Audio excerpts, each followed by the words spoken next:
महला दूजा। एक ने ही आस की दूजे लगे जाए, नानक आशिक कांडिए सद ही रहे समाए। चंगे चंगा कर्मने मंदे मंदा होए, आशिक ए ना आखिए जे लेखे वरतै सोए। ਸਾਹਿਬ श्री गुरु अंगद देव जी महाराज ਦੇ 2 ਸ਼ਲੋਕ 21ਵੀਂ ਪੌੜੀ ਦੇ ਨਾਲ ਗੁਰੂ ਨਾਨਕ ਦੀ ਦੂਸਰੀ ਜੋਤ ਧੰਨ ਗੁਰੂ ਅੰਗਦ ਦੇਵ ਜੀ ਮਹਾਰਾਜ ਇਸ਼ਕ ਤੇ ਆਸ਼ਕੀ ਦੀ ਗੱਲ ਕਰਦੇ ਨੇ। ਆਸ਼ਿਕ ਕੌਣ ਹੈ? ਵਾਸਤਵਿਕ ਇਸ਼ਕ ਕੀ ਹੈ? ਜੇ ਘਿਰਣਾ ਪੈਦਾ ਹੋਣ ਦੇ ਕੁਝ ਕਾਰਨ ਨੇ ਤਾਂ ਫਿਰ ਇਸ਼ਕ ਵੀ ਕਿਸੇ ਕਾਰਨ ਤੋਂ ਪੈਦਾ ਹੁੰਦਾ ਹੋਵੇਗਾ। ਜੇ क्रोध पैदा होने के कुछ कारण ने तो वो प्रेम का भी लाजमी कोई कारण है, लाजमी कुछ न कुछ कारण है। 2 तरह का इश्क है, इश्क मिजाजी, इश्क हकीकी। सच का प्रेम, जगत का प्रेम। एक आलम का कहना है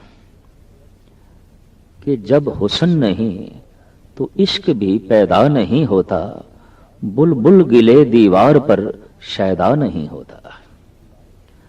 अगर दीवार देते एक बड़ा खूबसूरत गुलाब का फुल बना दईए, बड़ा सोहना रंग पा दईए, बुलबुल ने नगमे नहीं गाने, उसने चहचहाना नहीं।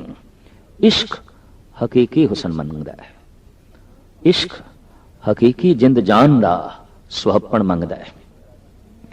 जे मिजाजी दुनिया च ऐसा है तो हकीकत दे च भी ऐसा है, सच दी दुनिया च भी ऐसा है। अगर प्रभु सोना ना होंदा, खूबसूरत ना होंदा, किसने प्रेम पाना सी? यही कारण है कि साडे देश दे वैदिक ऋषियां ने कहा सत्यम शिवम सुंदरम। वो सत्य है, वो प्रकाशमान है, वो सुंदर है। इसे नूं गुरु नानक देव जी महाराज ने कहा है सत सुहान सदा मन चाओ। वो ते सुहान है, वो ते सुंदर है। तो इश्क ते खूबसूरती दा आपस दे तालमेल है। एक नूं हटा दो, दूसरा अपने आप हट जाता है। सुंदरता नूं एक पासे कर दो, प्रेम एक पासे हो जाएगा। हुसन एक पासे कर दो, इश्क एक पासे होवेगा।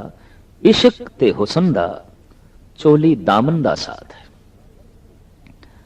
फर्क सिर्फ इतना है कि कोई संसार नाल प्यार पा बैठदा है, कोई निरंकार दे नाल। ते संसार दे उस चीज नाल बहुता प्यार हो जाता है जो बहुत खूबसूरत दिखाई देवे। ये गल वखरी है कि वो खूबसूरत है या नहीं, देखण दी गल है। अगर वो खूबसूरत दिखाई दे रही है तो प्रेम ते पेगा, प्रेम पैदा होगा। क्योंकि जो खूबसूरत है वो खिंच पाती है, जो सोहनी है वो कशिश पैदा करती है, और कशिश करके मन बार बार याद करता है, और वही याद प्रेम बन जाती है, वही याद इश्क बन जाती है। मैं फिर अर्ज करा, अहंकार पैदा होने के भी कुछ कारण ने।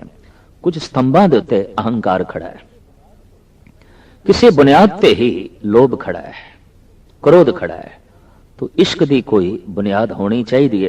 यह गल वखरी है कि अज तक के दार्शनिक लोग कुछ बुनियाद मनते नहीं रहे। वो कहते ने इश्क अपने आप हो जाता है, अपने आप कुछ भी नहीं पैदा होता। परिपूर्ण परमात्मा ने हर चीज का बीज पहले पैदा किया है। बीज तो बिना कुछ भी नहीं पैदा होता।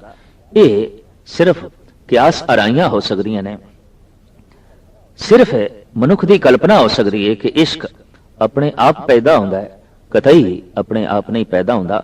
इश्क की भी बुनियाद है सुहप्पण, खूबसूरती, कशिश पैदा कर दी है, खिच पैदा कर दी है, और यही खिच प्यार बन जाती है। जब दैवी सुंदरता दी कशिश अंदर पैदा होवे, वो जो प्रेम है अमर है, वो जो प्रेम है सदैवी है, वो जो प्रेम है व्यापक है। पर इस तो इलावा जे संसार दो स्वप्न कशिश पैदा करे, एक ते ए प्रेम अमर नहीं, क्योंकि संसार दा स्वप्न सदैवी नहीं है। अज है कल नहीं होगा। तो जैसे खूबसूरती ढलेगी कशिश ढल जाएगी, कशिश गई तो चिंतन मिट जाएगा, चिंतन मिटिया तो प्रेम मिटिया। बड़े बड़े प्रेम दे महल पाताल विच गिरदियां होया देखण नूं आउंदे ने। क्यों कि उस प्रेम दी बुनियाद ही हिल जाती है। प्रेम दी बुनियाद ही सी खूबसूरती, खूबसूरती ही नहीं रही तो प्रेम किथे। इस वास्ते संसारिक प्रेमियों नूं धार्मिक लोगों ने कोई बहुत वड्डा मान नहीं दिता। यह गल वखरी है कि उसकी चर्चा जरूर है, उसका जिक्र जरूर है, और वक्ती तौर पर उस प्रति हृदय की शुद्धि भी हो जाती है जिस नाल प्रेम होवे। लेकिन चूंकि प्रेम खड़ाई स्वप्न ते है तो स्वप्न दे मिटदियां चिंतन मिट जाता है, याद मिट जाती है, याद दे मिटदियां प्रेम मिट जाता है। एक परमात्मा ही ऐसा है जितना उसके नेड़े आई है उतनी उसका स्वप्न वधदा है। जितना उसनू याद करिए उतनी होर कशिश वधदी है, होर खूबसूरती सामने आउंदी है। और इतना महान सुंदर है कि सारी सुंदरता पकड़ दे च भी नहीं आउंदी। फिर उसकी सुंदरता व्यापक है, उसकी सुंदरता सदैवी है। इस वास्ते आखे ए प्रेम सदैवी है, बाकी आरजी ने, वक्ती ने, अज है कल नहीं। तो संक्षेप विच अर्ज करिए सदैवी प्रेम ते परमात्मा दा है। और गुरु गोबिंद सिंह जी महाराज जैसी हस्ती ते यह भी फरमान करते हैं कि परमात्मा स्वयं एक प्रेम है। जतर ततर दिशा विसा होए फैले हो अनुराग, वो जिधर किधर प्यार रूप होके छाया है, प्रेम रूप होके छाया है, हर पासे प्रेम ही प्रेम। तो साहिब श्री गुरु अंगद देव जी महाराज जो गुरु नानक दे प्रेम दे पै गए सन, दैवी गुणा दे प्रेम करके आप प्रभावित होए। सदैवी प्यार आप दी झोली च पिया। तो जिसने सदैवी प्यार चखिया है हकीकत देखते प्यार की व्याख्या भी वही कर सकता है, प्यार नू बयान भी वही कर सकता है।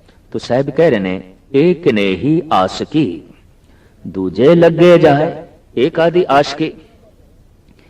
एक इस तरह का प्रेम कि खिच एक तो बिना दूजे दी भी है। अगर दो तरफी खिच है इसनू इश्क नहीं कहना चाहिए। परमात्मा की भी खिच है तो संसार की भी खिच है। ये जो इश्क है ये सदैवी नहीं, ये किसी वासना ते खड़ा है। मनुख ने वासना का ही संबंध संसार नाल जोड़िया है और वासना का ही संबंध निरंकार नाल भी जोड़ सकता है। उस तो भी किसी वासना की पूर्ति करनी है। प्रेम दे च मंग नहीं, प्रेम दे च कुर्बानी है। ये ठीक है कि परमात्मा नू असी कुछ दे नहीं सकते, लेकिन कुछ दिते बिना, अर्पण किए बिना प्रेम की सुगंधी फुटती नहीं। ये गल वखरी है कि साडे कोल देण वास्ते कुछ भी नहीं है, लेकिन समर्पण ते कर सकते हैं। असी अपने आप नू समर्पण ते कर सकते हैं तो प्रेम ही समर्पण कर देंदा है। वो कहता है हे प्रभु हुण मैं तेरे हत्थां विच हां, हुण तेरी मर्जी है, जिस तरीके नाल मैनू चला। प्रेम दे च मंग आ गई तो प्रेम वासना बन गई और ये प्रेम टूट जाएगा। मंग पूरी हो गई तां भी प्रेम टूट जाएगा, मंग ना पूरी हुई तां भी टूटेगा, दोवां हालतां दे टूटेगा। तो साहिब कहते एक आदा इश्क कि दूजी कशिश भी अंदर मौजूद है। नानक आशिक कांडिए सद ही रहे समाए। आशिक ते वही आखे जा सकते हैं जो सदा सदैवी परमात्मा दे च लीन रहिंदे ने, उसकी याद दे च महू रहिंदे ने। और ये आशिक नहीं केड़े चंगे चंगा कर्म ने मंदे मंदा होए।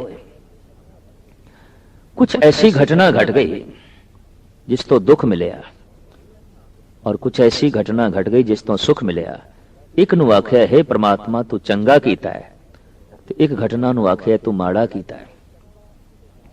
जिस तो चंगा ते नाल माड़ा दिखाई देवे गल स्पष्ट है उस नाल प्रेम नहीं। जिस नाल प्रेम होवे उस दे च कुछ भी माड़ा नहीं दिखाई देता।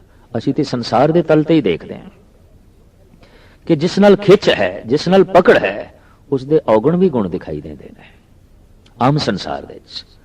और जिस नाल नफरत है, जिस नाल घृणा है, उस दे गुण भी अवगुण दिखाई देंदे ने।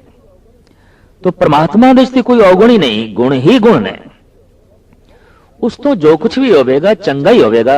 ਸਾਹਿਬ ਗੁਰੂ ਅਰਜਨ ਦੇਵ ਜੀ ਮਹਾਰਾਜ ਤੇ ਫਰਮਾਨ ਕਰਦੇ ਨੇ, ਉਸ ਤੇ ਹੋਏ ਕਿਛ ਨਾਹੀ ਬੁਰਾ। ਪਰਮਾਤਮਾ ਤੋਂ ਤੇ ਬੁਰਾ ਹੋ ਹੀ ਨਹੀਂ ਸਕਦਾ, ਉਹ ਕਦੀ ਬੁਰਾ ਕਿਸੇ ਦਾ ਕਰਦਾ ਹੀ ਨਹੀਂ। ਲੇਕਿਨ ਮਨੁੱਖ ਐਸਾ ਸੋਚੇ ਕਿ ਇਹ ਤੂੰ ਚੰਗਾ ਕੀਤਾ, ਇਹ ਤੂੰ ਮਾੜਾ ਕੀਤਾ। ਇੱਕ ਨਾਦਾਨ ਬੱਚਾ ਐਸਾ ਮਾਂ ਪ੍ਰਤੀ ਵੀ ਸਮਝ ਲੈਂਦਾ ਹੈ, ਮਾਸੂਮ ਇਆਣਾ ਖੇਡਦਾ ਪਿਆ, ਪਰ ਅੱਗ ਦੇ 'ਚ ਹੱਥ ਪਾਣਾ ਚਾਹੁੰਦਾ ਹੈ। ਮਾਂ ਪਕੜਦੀ ਹੈ, ਰੋਂਦਾ ਹੈ, ਤੜਪਦਾ ਹੈ। ਅੰਦਰੋਂ ਮਾਂ ਨੂੰ ਦੁਸ਼ਮਣ ਵੀ ਸਮਝ ਬੈਠਦਾ ਹੈ, ਪਰ ਨਹੀਂ, ਅਗਰ ਮਾਂ ਖੁੱਲ ਦੇ ਦੇਵੇ ਤੇ ਅੱਗ ਦੇ 'ਚ ਹੱਥ ਪਾਣ ਦੇ ਦੇਵੇ, ਉਸ ਵਕਤ ਇਹ ਦੁਸ਼ਮਣ ਹੈ। ਇਹ ਜੋ ਹੱਥ ਰੋਕਿਆ ਹੈ ਦੁਸ਼ਮਣ ਨਹੀਂ ਹੈ। ਮਾਂ ਦੇ ਅੰਦਰ ਤੇ ਮਮਤਾ ਹੈ, ਪਰ ਨਾਦਾਨੀ ਨਾ ਸਮਝੀ ਕਾਰਨ ਬੱਚਾ ਮਾਂ ਨੂੰ ਦੁਸ਼ਮਣ ਸਮਝ ਬੈਠਦਾ ਹੈ।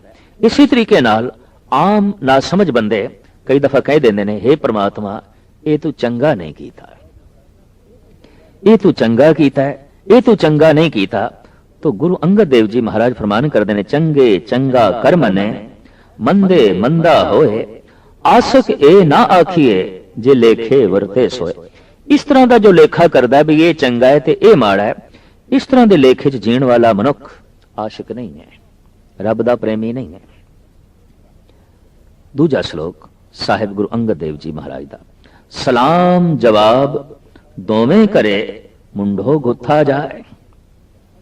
सजदा भी करता है, मत्था भी टेकता है, झुकदा भी है, लेकिन किसे किसे हुक्म दे अगों, किसे किसे बचन दे अगों सीधा खड़ा भी हो जाता है, इनकारी हो जाता है, नहीं ये मैं नहीं मनना। किसी वक्त सलाम करता है, किसी वक्त जवाब देता है।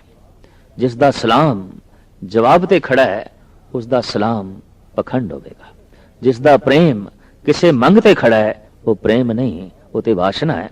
सलाम जवाब दोवें करे मुंडो गुत्था जाए, उते मूल तो ही टुट गया जिस दे सलाम दे नाल जवाब है, नानक दोवें कूड़िया थाए ना काई पाए।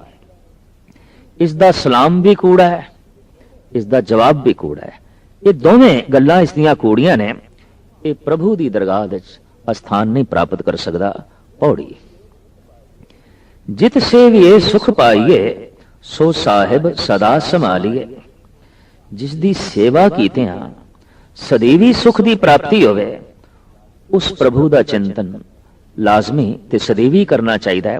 परमात्मा दी सेवा की है उसनू याद करना, परमात्मा दी सेवा की है उसदे गुणां दी विचार करने, परमात्मा दी सेवा की है उसदा चिंतन करना।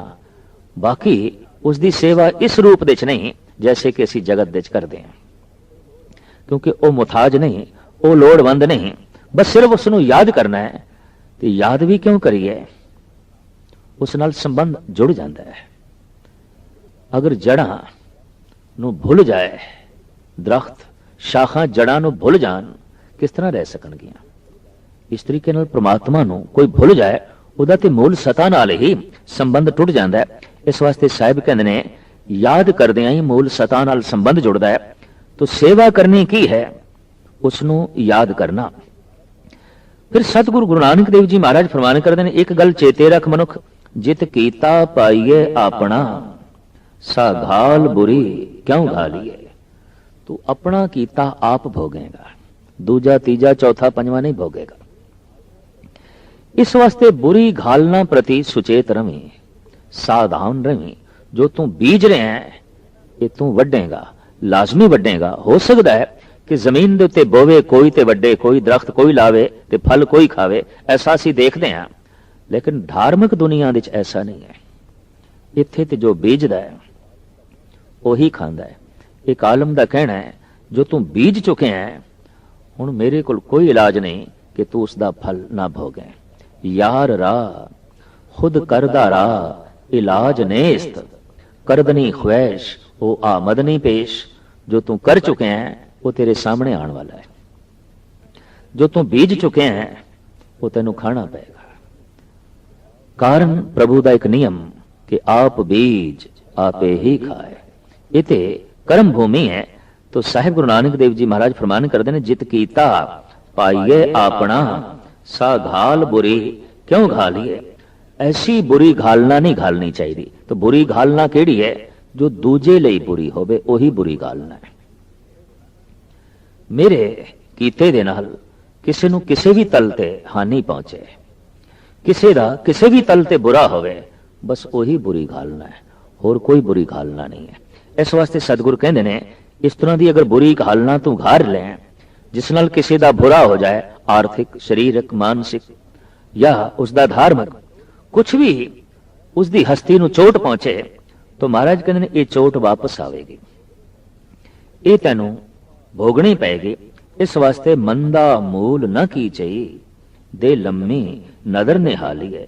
ਭੁੱਲ ਕੇ ਵੀ ਮੰਦਾ ਨਹੀਂ ਕਰਨਾ ਚਾਹੀਦਾ, ਮਾੜਾ ਬੀਜ ਨਹੀਂ ਬੋਣਾ ਚਾਹੀਦਾ। ਫਿਰ ਸਤਿਗੁਰ ਕਹਿੰਦੇ ਲੰਮੀ ਨਦਰ ਨਿਹਾਲੀਏ, ਬੜੀ ਦੂਰ ਦ੍ਰਿਸ਼ਟੀ ਰੱਖਣੀ ਚਾਹੀਦੀ ਹੈ।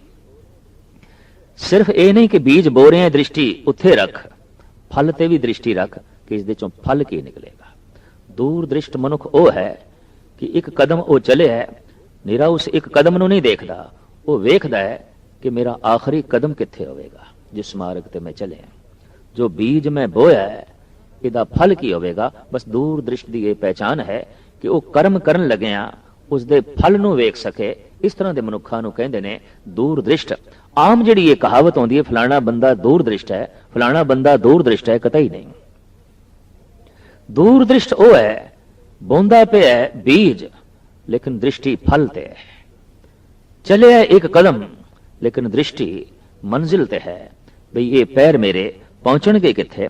ਇਸ ਵਾਸਤੇ ਸਾਹਿਬ ਗੁਰੂ ਨਾਨਕ ਦੇਵ ਜੀ ਮਹਾਰਾਜ ਦਾ ਫਰਮਾਨ ਹੈ, ਬਹੁਤ ਲੰਬੀ ਦ੍ਰਿਸ਼ਟੀ ਰੱਖ, ਮੰਦਾ ਮੂਲ ਨ ਕੀਚਈ, ਦੇ ਲੰਮੀ ਨਦਰ ਨਿਹਾਲੀਏ। ਜਿਉ ਸਾਹਿਬ ਨਾਲ ਨਾ ਹਾਰੀਏ, ਤੇ ਵੇਹਾ ਪਾਸਾ ਢਾਲੀਏ। ਕੁਝ ਇਸ ਤਰ੍ਹਾਂ ਦੀ ਘਾਲਣਾ ਘਾਲਣੀ ਚਾਹੀਦੀ ਹੈ ਕਿ ਪ੍ਰਮਾਤਮਾ ਦੇ ਦਰਬਾਰ ਦੇ ਤੂੰ ਜ਼ਿੰਦਗੀ ਦੀ ਬਾਜ਼ੀ ਹਾਰੇ ਨਾ, ਜਿੱਤ ਹੋਵੇ ਤੇਰੀ। ਇਹ ਠੀਕ ਹੈ ਕਿ ਜਿੱਤ ਹਰ ਇੱਕ ਕੋਈ ਚਾਹੁੰਦਾ ਹੈ, ਪਰ ਜਿੱਤ ਉਦੋਂ ਹੀ ਹੁੰਦੀ ਹੈ ਜਦ ਕੋਈ ਮਨੁੱਖ ਜੀਵਨ ਦੀ ਬਾਜ਼ੀ ਆਪਣੀ ਜਿੱਤ ਲੈਂਦਾ ਹੈ, ਤੇ ਜੀਵਨ ਦੀ ਬਾਜ਼ੀ ਜਿੱਤੀ ਜਾਂਦੀ ਹੈ ਗੁਣਾਂ ਨਾਲ। ਮਨੁੱਖ ਨੂੰ ਔਗਣ ਹਰਾ ਨਾ ਦੇਣ। ਸਾਹਿਬ ਸ੍ਰੀ ਗੁਰੂ ਨਾਨਕ ਦੇਵ ਜੀ ਮਹਾਰਾਜ ਦਾ ਇੱਕ ਵਾਕ, ਔਗੁਣ ਸਭ ਲਾਗੂ ਭੈ, ਕੂੜ ਵਜਾਵੇ ਤੂਰ। ਕੂੜ ਸ਼ਹਿਨਾਈ ਵਜਾ ਰਿਹਾ ਹੈ ਜਿੱਤ ਦੀ, ਝੂਠ ਸ਼ਹਿਨਾਈ ਵਜਾ ਰਿਹਾ ਹੈ ਕਿ ਮੈਂ ਸਭ ਨੂੰ ਜਿੱਤ ਲਿਆ, ਸਭ ਨੂੰ ਜਿੱਤ ਲਿਆ, ਸਭ ਨੂੰ ਜਿੱਤ ਲਿਆ। ਕੂੜ ਇਸ ਢੰਗ ਦਾ ਢੰਡੋਰਾ ਪਿੱਟ ਰਿਹਾ ਹੈ, ਕੂੜ ਇਸ ਢੰਗ ਦਾ ਨਗਾਰਾ ਵਜਾ ਰਿਹਾ ਹੈ। ਦੇਖਿਆ ਜਾਏ ਤਾਂ ਸਮੁੱਚੇ ਜਗਤ ਦੇ ਵਿੱਚ ਕੂੜ ਦੀ ਹੀ ਸ਼ਹਿਨਾਈ ਵਜ ਰਹੀ ਹੈ, ਕੂੜ ਦੀ ਹੀ ਤੂਤੀ ਬੋਲ ਰਹੀ ਹੈ, ਕੂੜ ਦੇ ਹੀ ਨਗਾਰੇ ਵਜ ਰਹੇ ਨੇ, ਔਰ ਇਸ ਦੇ ਸਾਹਮਣੇ ਸਾਰੇ ਜੀਵ ਹਾਰੇ ਹੋਏ ਪ੍ਰਤੀਤ ਹੁੰਦੇ ਨੇ। ਮਹਾਰਾਜ ਕਹਿੰਦੇ ਨਹੀਂ, ਇਸ ਢੰਗ ਦਾ ਕੋਈ ਕਰਮ ਨਾ ਕਰ ਕਿ ਤੂੰ ਸੱਚ ਦੇ ਸਾਹਮਣੇ ਹਾਰਿਆ ਹੋਇਆ ਹੋਵੇਂ, ਪ੍ਰਭੂ ਦੀ ਦਰਗਾਹ ਦੇ ਵਿੱਚ ਹਾਰਿਆ ਹੋਇਆ ਹੋਵੇਂ। ਕਿਛ ਲਾਹੇ ਉਪਰ ਘਾਲੀਏ, ਕੁਛ ਨਾ ਕੁਛ ਐਸੀ ਘਾਲਣਾ ਤੂੰ ਘਾਲ ਜਿਸ ਦੇ ਵਿੱਚ ਤੈਨੂੰ ਲਾਹਾ ਹੋਵੇ, ਨਫਾ ਹੋਵੇ, ਨੁਕਸਾਨ ਨਾ ਹੋਵੇ, ਨੁਕਸਾਨ ਸਵਾਸਾਂ ਦਾ ਨਾ ਹੋਵੇ, ਲਾਭ ਹੋਵੇ। ਸਾਬਤ ਪੂੰਜੀ ਆਣੀ ਰਾਸ, ਸਵਾਸਾਂ ਦੀ ਪੂੰਜੀ ਸਾਰੀ ਦੀ ਸਾਰੀ ਸਫਲ ਹੋਵੇ। ਭਗਤ ਕਬੀਰ ਕਹਿੰਦੇ ਨੇ, ਮੋਹੇ ਐਸੇ ਬਨਜ ਸਿਉ ਨਹੀਂ ਕਾਜ, ਜੈ ਘਟੇ ਮੂਲ ਨਿਤ ਬਢੇ ਵਿਆਜ। ਮੈਂ ਇਸ ਤਰ੍ਹਾਂ ਦਾ ਕੋਈ ਕੰਮ ਕਰਨ ਨੂੰ ਤਿਆਰ ਨਹੀਂ ਜਿਹਦੇ ਨਾਲ ਮੇਰੀ ਸਵਾਸਾਂ ਦੀ ਪੂੰਜੀ ਘਟ ਜਾਏ, ਜਿਹਦੇ ਨਾਲ ਮੇਰਾ ਪਾਪਾਂ ਦਾ ਵਿਆਜ ਵੱਧ ਜਾਏ, ਮੇਰੇ ਤੇ ਵਿਆਜ ਵੱਧ ਜਾਏ, ਪਾਪ ਇਹਨਾਂ ਦਾ ਹਿਸਾਬ ਤੇ ਦੇਣਾ ਪਵੇ ਤੇ ਮੂਲ ਮੈਂ ਗਵਾ ਬੈਠਾ। ਅਕਸਰ ਲੋਗੀ ਆਪਣੀ ਮੂੜੀ ਗਵਾ ਬੈਠਦੇ ਨੇ, ਆਪਣੀ ਰਾਸ ਪੂੰਜੀ ਗਵਾ ਬੈਠਦੇ ਨੇ। ਇਸ ਵਾਸਤੇ ਸਾਹਿਬ ਕਹਿੰਦੇ ਨੇ, ਭੁੱਲ ਕੇ ਵੀ ਐਸਾ ਨਾ ਹੋਵੇ ਕਿ ਤੂੰ ਆਪਣੀ ਪੂੰਜੀ ਗਵਾ ਬੈਠੇ। ਕਿਛ ਲਾਹੇ ਉਪਰ ਘਾਲੀਏ, ਕੁਛ ਇਸ ਢੰਗ ਦੇ ਆਪਣੇ ਸਵਾਸਾਂ ਨੂੰ ਖਰਚ ਕਰ ਕਿ ਇਸ ਦੇ ਵਿੱਚ ਤੈਨੂੰ ਲਾਹਾ ਹੋਵੇ, ਤੈਨੂੰ ਨਫਾ ਹੋਵੇ। ਸਰੀਰ ਕਰਮ ਭੂਮੀ ਹੈ, ਇਸ ਨੂੰ ਕਰਮ ਭੂਮੀ ਕਿਹਾ ਗਿਆ ਹੈ, ਔਰ ਸਾਫ਼ ਕਿਹਾ ਗਿਆ ਹੈ, ਜਿਹਾ ਬੀਜੇ ਸੋ ਲੁਣੇ, ਕਰਮਾ ਸੰਦੜਾ ਖੇਤ। ਸਰੀਰ ਤੇ ਕਰਮਾਂ ਦੀ ਖੇਤੀ ਹੈ। ਹਰ ਕਰਮ ਪ੍ਰਤੀ, ਹਰ ਘਾਲਨਾ ਪ੍ਰਤੀ ਤੂੰ ਸਾਵਧਾਨ ਚਾਹੀਦਾ ਹੈ, ਸੁਚੇਤ ਚਾਹੀਦਾ ਹੈ। ਜਗਤ ਦੇ ਵਿੱਚ ਅਸੀਂ ਜੋ ਜਿਤਨਾ ਵਿਆਪਕ ਦੁੱਖ ਦੇਖਦੇ ਹਾਂ, ਇਹਨਾਂ ਦਾ ਬੀਜ ਕਰਮ ਹੈ, ਦੁਸ਼ਕਰਮ। ਗੁਰੂ ਗੋਬਿੰਦ ਸਿੰਘ ਜੀ ਮਹਾਰਾਜ ਤੇ ਅਰਦਾਸ ਕਰਦੇ ਨੇ, ਦੇਹ ਸ਼ਿਵਾ ਵਰ ਮੋਹੇ ਅਹੈ, ਸ਼ੁਭ ਕਰਮਨ ਤੇ ਕਬ ਹੂੰ ਨ ਟਰੋ। ਇਹ ਪ੍ਰਭੂ ਇੱਕ ਵਰ ਮੈਨੂੰ ਦੇ, मेरे सिर ते मेहर भरे हाथ रख कि मैथों हर वक्त शुभ कर्म होवे, शुभ घाल ना घाली जावे, कोई भी ऐसा कर्म ना होवे जो अशुभ होवे।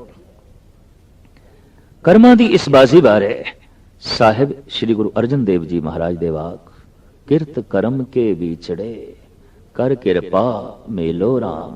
हे प्रभु, बड़े दूर हो गया, बहुत दूर हो गया, पर अपने कर्मा करके। इसे ਨੂੰ गुरु नानक देव जी महाराज कहते हैं, कर्मी आपो अपने के नेड़े के दूर। अगर कोई दूर है तो कर्मा करके, अगर कोई सच दे नेड़े है तो कर्मा करके। ये सारियां दी सच तो दूरता ते नेड़ता कर्मां दे आसरे ते जो है खड़ी है। ऐसा कर्म केड़ा है जो प्रभु दे नेड़े ले जाए। कर्म नूं अगां चल के दो हिस्सियां च वंडिया है, कर्म धर्म, कर्म धंधा। दो तरह के कर्म। कर्म धंधा जो संसार दे च उन्नत करे, कर्म धर्म जो निरंकार दी नेड़ता दे देवे। इस तो ये मुराद भी नहीं कि कर्म धंधा करना ही नहीं, नहीं। दो तरह का जीवन है, कर्म धर्म, कर्म धंधा। लेकिन अशुभ गल यह है कि कर्म धंधा होवे ते उसनों मनुख आखे कि कर्म धर्म। तो साहब कहते ने, कर्म धर्म पाखंड जो दीसे तिन जम जागाती लूटे, निर्वाण कीर्तन गावो करते का निमक सिमरत जित छूटे। होवे कर्म धंधा ते तू आखें ये कर्म धर्म है, ये ते पखंड है, ये ते वास्तविक पखंड है। कर्म कुछ और ने ते प्रगटावा तू कुछ और कर रहे हैं। हाँ कर्म धंधा है तो उसनू आख एक कर्म धंधा है, कोई गुनाह नहीं, कोई पाप नहीं। पर कर्म धंधा है ते तू आखे कर्म धर्म है, ये ते गुनाह है, ये ते पाप है। कर्म धंधा उस वक्त आउंदा है जद कर्म दे नाल कामना जुड़े। कर्म धर्म उदों होंदा है जद कामना तो रहत होवे। साहिबां दा फरमान, कर्म करत होवे नह कर्म, तिस बैसनों का निर्मल धर्म। निर्मल धर्म तो यही है कि कर्म नाल कोई कामना नहीं। साहिब कहते ने कि सेवा कर तो होए नह कामी, तिसको हो परापत स्वामी। जद कोई कर्म नाल कामना तोड़ देंदा है तो उसनों स्वामी दी प्राप्ति आउंदी है। जद कोई कर्म नाल कामना जोड़दा है उन्होंने संसार दी प्राप्ति आउंदी है। जितने वड्डे कर्म ते जितनी वड्डी कामना उतनी संसार दे च गति हो जाती है, उतनी संसार दे च प्राप्ति हो जाती है। और जितने वड्डे कर्म ते जितनी वड्डी उस दे च निष्कामता, परमात्मा दी नेड़ता उतनी नसीब हो जाती है। धार्मिक जगत दे च जिहड़े धार्मिक कर्म आखे जाते हैं, अगर उन्हां दे च भी कामना है तो गुरु अर्जन देव जी महाराज कहते हैं, इन्हां कर्मां करके तू परमात्मा दे नेड़े नहीं जा सकेगा, मिलाप नहीं होगा।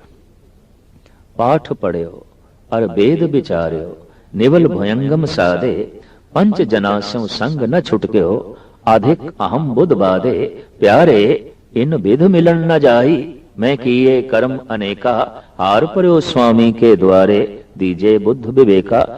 इस तरीके दे कर्मां नाल मिलाप नहीं होने लगा। इन विध मिलन न जाई, भावें तू पाठ कर रहे हैं, पूजा कर रहे हैं, ये सारे शब्द सतगुरु कहते हैं, भावें तू तीर्थां ते जा रहे हैं। मन कामना तीर्थ जाए बस्यो, सिर कर वर्त धराए, मन की मैल ना उतरे ए बिज, जे लख जतन कराए। कामना करके तीर्थ ते जा रहे हैं, कामना करके दान पुण्य कर रहे हैं। कनक कामनी है वर गैवर, बहु दान दतारा, अन्न वस्त्र भूम बहु अर्पे, न मेरिए हर द्वारा। इसका यह मतलब नहीं कि सब कुछ नहीं करना, करना है। अगर इस दे नाल कामना है तो इनू आख कर्म धंधा। चाहे वह तीर्थां दा रटन है, चाहे वह दान पुण्य है, चाहे वह पाठ पूजा है, एक कर्म धंधा है। और कामना एक पासे कर देगे, कर्म धर्म। और जदों कोई मनुख कामना एक पासे करता है ते कर्म करता है, कर्म इतना शुभ होता है, उसे वक्त परमात्मा का मिलन हो जाता है। उसे वक्त तत् छिन्न निर्वाण कीर्तन गाओ करते का, निमक सिमरत जित छूटे। कामना नु एक पासे करके उसकी कीर्ति गायन कर, एक निमख दे बंधन टुट जाणगे ते प्रभु दा मिलाप हो जाएगा। साहिब कहते ने, इस वास्ते तू सोच बहुत गहराई नाल कि तेरा कर्म कामना दे नाल लिपड़िया होया ते नहीं, ते तू धारणा ये बनाई होवे कि एक कर्म धर्म है, तो फिर ये पखंड होवेगा। साहिब श्री गुरु नानक देव जी महाराज कहते नहीं, किछ लाहे ऊपर घालिए, ऐसा कर्म कर जिस दे नाल तैनू लाहा मिले।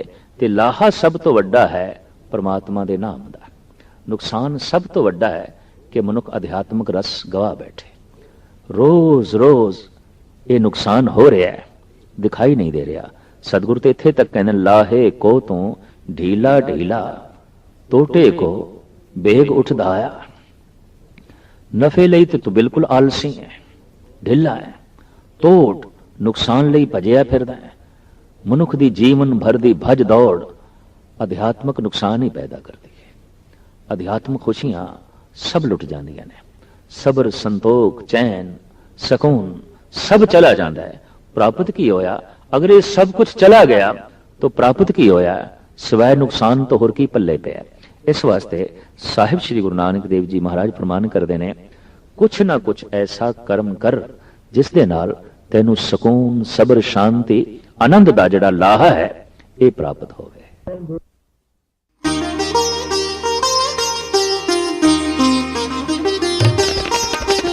ज्ञान दा सागर, ज्ञान दा सागर।